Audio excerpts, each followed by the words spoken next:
I'm going to hand over to Mark Graham, who's joined us to share his experience. Mark is, amongst many things, is currently doing some work for pro bono economics, but was formerly head of social enterprise and social investment at PwC. Over to you, Mark. Thank you very much.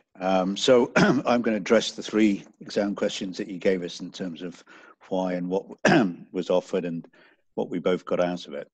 The why, again, like Isabel, I obviously have a great passion for the sector per se, and always want to engage with it. You've nicely done the segue in terms of having previous engagement and understanding. And I did actually run mentoring programs in PwC as well, so I knew what the benefits could potentially be. Also saw it as a great, personal benefit, a kind of double benefit thing of, volunteering and working with mentees. And genuinely, before I get onto what was offered, it kind of spreads both networks from the mentor and the mentee side. And I just love joining up dots. So, lack of knowledge, well, let's improve that knowledge and let's join people up in this whole sector to make it bigger and better. So in terms of what I offered, and I kind of was very fortunate in the organization that I was introduced to, because their main exam question was advice and support on how to set up an intermediary in a UK context.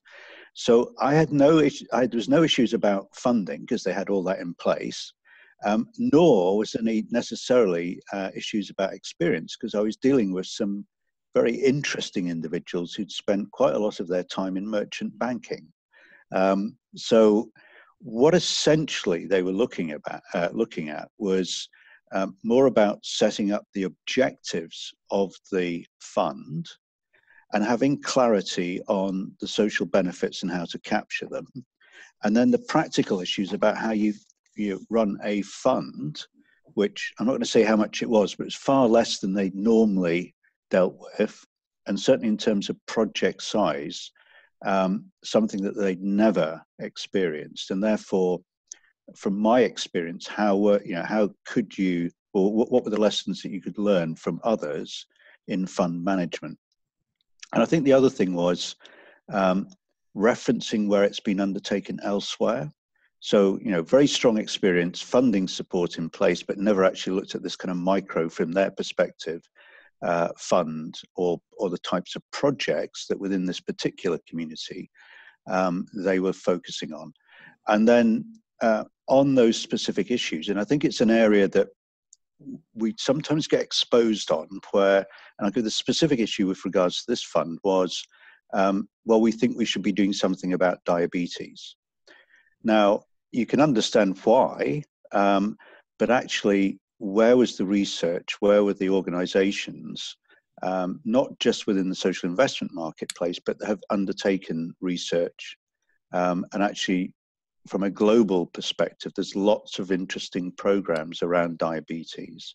So I was able to put them in touch with organizations in the UK, Australia, the States, and so on, so that they could see what had occurred and how that might marry with the beneficiary groups that they were going to support through investment.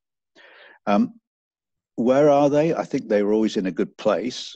And I think from the feedback that I've had, it's essentially helping support their thinking, clarifying the direction, and that point about who else they should engage and how they should engage. So yeah, the simple message of speaking to potential beneficiaries about needs rather than assuming that what those needs are was something that they hadn't fully considered and did so as a result.